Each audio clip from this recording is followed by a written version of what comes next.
Now let's look at Atwood's machine.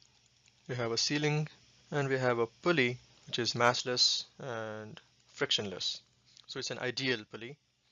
Now we have suspended two masses from it, mass m1 and mass m2. For this purpose, let's consider m2 is greater than m1.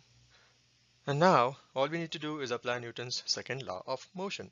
How do we do that? We draw free body diagrams. Okay, since we have assumed m2 is greater than m1, think about what direction this thing will accelerate in.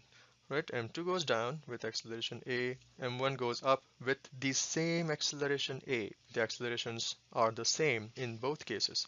And to imagine that, you can think about or do this experiment and see that they have to accelerate at the same rate. Ideal string, ideal pulley.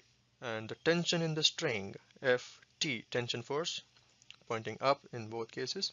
Again, remember that Ft, the tension force in the string, is the same because it's the same string moving around a frictionless massless pulley. Same string, same tension because of the ideal pulley. Okay, free body diagram for M1. We have M1G pointing down and Ft pointing up. Free body diagram for M2. M2G pointing down and Ft pointing up. Now we have to choose our coordinate system.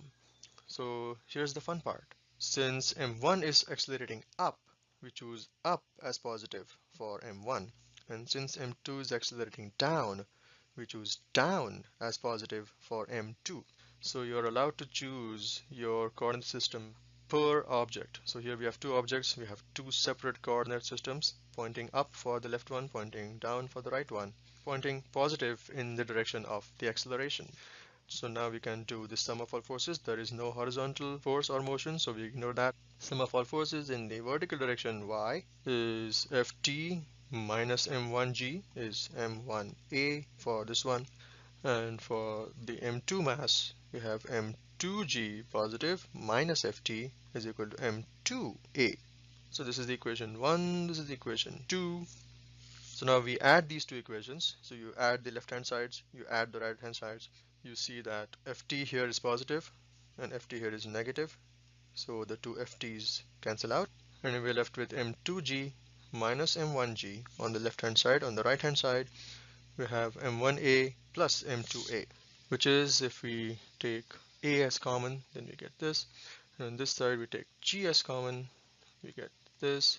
And so a becomes m2 minus m1 divided by m2 plus m1 g.